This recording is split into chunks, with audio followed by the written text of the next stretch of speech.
Assalomu alaykum, men ismim Daston. Bugun sizlar LG xolodilniklar haqida ma'lumotlar berishga harakat etaman. Xolodilniklarning motoridan boshlaydigan bo'lsak, xolodilniklar motori ikki xil bo'ladi. Oddiy motor bo'ladi, kompressorli motor bo'ladi. Oddiy motorlar bilamiz ko'pincha kabin variantlarda ishlatiladi, ya'ni buzlatib, keyin sovutib beradi xolodilnikning ichini. Bu kompressorlar nisbatan nasi ko'proq bo'ladi, rasxoti masalan buz ko'pinga olib ketganda xolodilnikning ichi buzni qalinligi ko'paygan sayin effekti kamayib boradi. Bu degani masalan keyin razmorozka etish kerak bo'ladi. Razmorozka etgandan keyin xolodilnikni ichidagi narsani olib turish kerak. Bu esa produktning buzilishini olib keladi, keyin u produktni tashlashimizga to'g'ri keladi. Qo'shimcha yana uyni iflos etishimiz mumkin bo'ladi. Kompressor variantlar esa u havo orqali puflab sovutib beradi. Ularni razmorozka etishga shart bo'lmaydi. Bizani bu LG xolodilniklarimiz Smart Inverter kompressorlardan foydalangan. Smart Inverter kompressorlarning 10 yil garantiya bo'ladi. O'zina esa 3 yil garantiya bo'ladi. Tak, bularni sovutish sistemasi kompressor dedik. Bu degani havo orqali puflab sovutib berib biladi. Havo orqali puflab sovutgandan keyin mahsulotimiz sveji saqlanadi, uzoq vaqt yaxshi saqlab turadi. Bu masalan qaysi bularda LG'larda multi airflow degan funksiya bor. Bu funksiya har bir polkada bir xil gradusni ta'minlab berish uchun yordam beradi. Masalan, o'zi bilasiz, ko'pincha boshqa brendlarda orqasidan havo puflab bergandan keyin ikki bokisga suv qo'yib sinab ko'rsangiz, birinchi orqadagi do'ngib, keyin oldindagi do'ngadi. LG'larda esa shu multi airflow funksiyasini evazini ikkisidan bir xil vaqtda sovutib berib biladi. Yana ham LG'ning afzalliklaridan birisi, aytganimdek, bularda kompressor bo'lgandan keyin bularning ichida datchiklar bo'ladi. Datchiki bu, ya'ni ichindagi gradusni aniqlaydigan datchiklari. Bilamiz, boshqa brendlarda shu sezuvchanlik datchiki 0.75 ya bo'lmasa 1 gradus bo'ladi. LG'larda esa liner cooling funksiyasini evazini 0.5 gradusga tushirilgan. Bu degani mahsulotni svej saqlab berishga yordam beradi. Keyin yana bir afzalliklardan birisi, bularda LG'larda Dur Cooling Plus bo'ladi. Dur Cooling Plus bu qo'shimcha havo puflash xizmati. Biz bilamiz, xolodilniklar orqadan sovuq havo puflab berib biladi. LG'larda qo'shimcha yana yon tomondan deganimiz, masalan, morozilkasi yuqoridagi variantlarda yon tomonda bo'ladi. Morozilkasi pastdagi variantlarda esa yuqorida bo'ladi. Masalan, imundayna bottom frezerlarda yuqorida bo'ladi, top frezerlarda yonboshda bo'ladi. Keyin bundan tashqari yana bularning afzalliklaridan birisi, bularning polkalari g'o'dilgan oynada ishlatilgan bo'ladi. Bu g'o'dilgan oyna 150 kilocha ko'tarib berib biladi. Bu degani mahsulot og'ir mahsulot qo'ysak ham bemalol ko'tarib berib biladi. Bundan tashqari yana bir afzalliklardan birisi, raskladnoy polkasi borligi. Bu raskladnoy polka nima uchun kerak? Masalan, katta kastrullar, qozonlar qo'yacak bo'lsak, shu vaqtda masalan polkani silmatlatish kerak bo'ladi boshqalarda. Keyin yana joylab polkani masalan olib qo'ygandan keyin chetda sinib qolishi mumkin, birov deyib berib sindirishi mumkin. Bu yerda raskladnoy polkada esa bu do konca tiklanishini evazini bu yerda katta ob'yom paydo bo'ladi. Keyin yana kastrullarga joyga ko'tarib qo'ysangiz bo'ladi. Keyin bularda bilamiz, fresh balancer bilan fresh zonalari bo'ladi. Fresh balancerda Moist Balance Crispers degan shishadan foydalangan bo'ladi.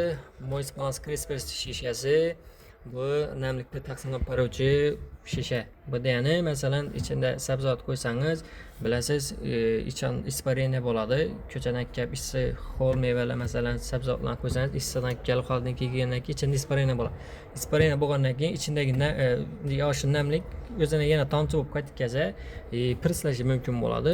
Sabzavot yo bo'lmasa mevani buzilishini olib keladi. Bu Moist Balance Crispers degan shishamiz esa namlikni taqsimlab beradi. Shu taqsimlab bergandan keyin mayda zarrachalar qaytarib beradi.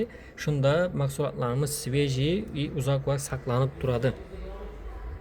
Yani Dur Cooling Plus'ni aytib o'tmayapman. Bu Dur Cooling Plus boshqa brendlarga nisbatan xolodilnikda tez sovutganda yordam beradi. 32%gacha boshqa brendlarga nisbatan tezroq sovutib berib biladi. Keyin bularda Fresh Converter bor edi. Endi Fresh Converter bor. Bu Fresh Converterda nima ishlatsa bo'ladi? Masalan, bunda sabzavot qo'yacak bo'lsangiz, sabzavotlarimizni +3 gradusda saqlab berib biladi. Go'sht baliq mahsuloti qo'yaman desangiz, baliq mahsulotlarini 0 gradusda saqlab berib biladi. Bu degani постоянно свежий tayyor turadi baliq. Go'sht mahsulotlarini qo'ysangiz bo'ladi. Go'sht mahsulotlari -2 gradusda bo'ladi. Постоянно, masalan, свежий tayyor turadi. Aytchagim, morozilikka qo'ysak, donib qoladi. Razmorozga ketishimizga to'g'ri keladi.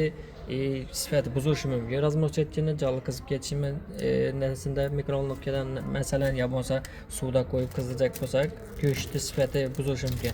Bu yerda esa постоянно свежий tayyor turadi. Masalan, donib ham qolmaydi, erib ham ketmaydi, свежий go'sht bo'lib turadi. Shunday afzalliklari bor bularni. Tak, bularda aytgancha ko'pchiligida masalan hozir toza chiqib turgan modellarimizda Kaizen Fresh bo'ladi. Kaizen Fresh bu 5 qavatli filtr sistemasi bo'ladi. Bundan tashqari Metal Fresh sistemasi bor. Metal Fresh masalan sovuqni 10 soatdan 18 soatgacha saqlab berib biladigan Metal Fresh sistema bu. Kaizen Freshni aytgandan bularni Kaizen Fresh 5 qavatli filtr dedim.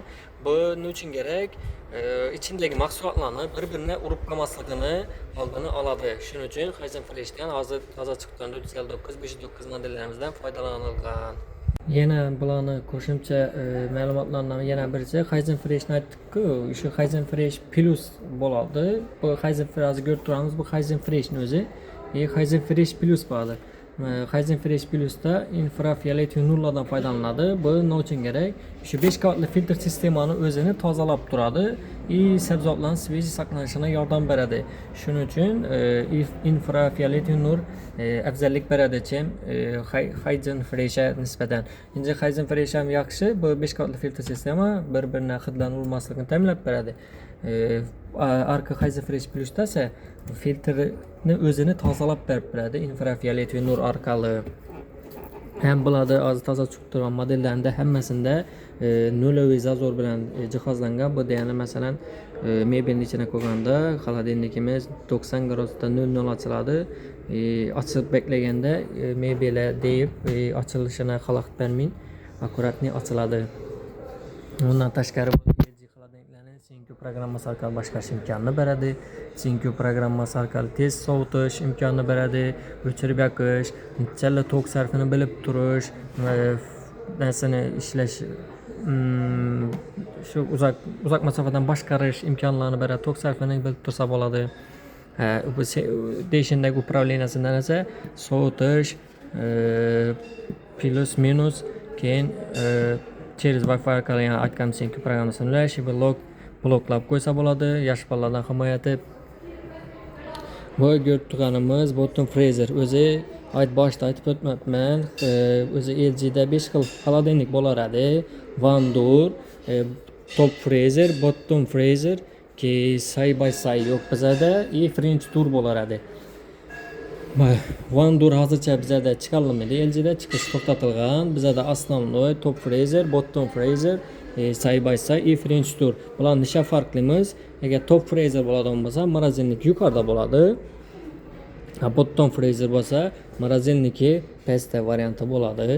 Agarda side by side bo'ladigan bo'lsa, yan tarafi, chap tarafi morozinlik, o'ng tarafi xolodilnik bo'ladi. French Tour'da esa 4 eshikli bo'ladi. Polnyusti xolodilnik bo'ladi, pasi morozinlik bo'ladi. Prosti 4 eshikli ochiladigan bo'ladi. Ham bularni side by side'larda bu cooler varianti bor. Ne только cooler suv beradi, buz ham berib biladi. Zamonaviy dizayn bilan jihozlangan. Bundan tashqari bu oddiy suvni filtrlab beradigan ichida filtr sistemasi bor. Va bu nanodan filtr qo'yilgan bo'ladi. Bu oddiy suvdan filtrlab berib biladi. Ham bu ko'rib turganimiz side by side'ni 257 modeli Instavi Dur Indur variantı boladı. Bunun üçün gərək məsələn ekran 2 mərtə urğanda içindəki yorug'lik yanadı. Xaladenkdə açmırlar. İçindəki nəsələrini görüş imkanını verədi bizlərə. Bu İbində bizə haz bizə də yox. Açıb göstərəm. İbində knopkası boladı. Bassanız məsələn polni xaladenkdə işlətməz. Şu ay şişəsi açıladı. İçində gərək nəsəni alıb yenə yapıb qoysaq boladı. Bu 41%'a içindəki soğuqdan çıxıb getməz riskini aldığını aladı, yardım verədi. Bizə də azı instabi yox bulan üçün şunu göstərib bilmədim. Tak. Yenə qoşumça məlumatlarından bizə də French Tour yox. French Tour aytqanımda marazinlik bəstək variant boladı. Farkı 4 eşikli boladı. Bizə də hazırca tak, yana bir-iki qoşumchalar qo'shib o'ting. Hozir yadıma tushgan vaqtimda o'zi bilamiz. Bizə də LG'larni afzalliklaridan yana birisi boshqa brendlar bilan solishtirganda ko'pincha boshqa morozinniklarni xaladenniklari 78 ya bo'lmasa yaqin yana bir-iki brendlarda 98 litr etib morozinkasi chiqarilgan. Bizani LG'larimizda esa 110 litrgacha chiqarildi. Bundan oldingilari 107 litr bo'lar edi. Hozirda uje takomillashtirib 110 litrga chiqarildi. Xaladennik esa ularda 255 litr edi, LG'da esa 277 litrgacha chiqarildi. Bu yana bir afzalligi. Bu degani ichine ko'proq narsa qo'yish imkonini beradi bizlarga. Bularni lampochkasini aytmoqman. Bularni lampochkasi yaxshi LED bo'ladi. O'zi bilamiz ko'pchilik brendlarda brilliant LEDdan foydalanadi. Bu brilliant LED masalan gechda bir narsa yeyasiz deganda xaladennikni gechda ochganingizda sveti yo'q vaqtda masalan yorug'lik birdan ko'zga tashidan ko'zga zarar ko'proq bo'lishi mumkin. Ko'zni og'ritib qo'yishi mumkin. Zreniyasini ta'sir etishi mumkin. Bu LG'larda esa shuni oldini olib yaxshi LED qo'yilgan. Bu ko'zni og'ritmaydi, svetni ko'proq yorug'lik etib, xaladennikni yorug'roq etib berib biladi. Bu moist balance crisprsda xaladennikning ichida necha gradus bo'lsa, moist balance crisprs, ya'ni bir fresh balancer zonasida bir xil bo'ladi. Xaladennik bilan ikkisining ichidagi bir xil. Fresh zonadan shu. Bunda esa fresh converterda esa gradusni o'zingiz belgilaysiz. Sabzavot +3, baliq 0 gradus, go'sht esa -2 gradus bo'ladi. Hozircha bizda barcha ma'lumotlar shu. Rahmat.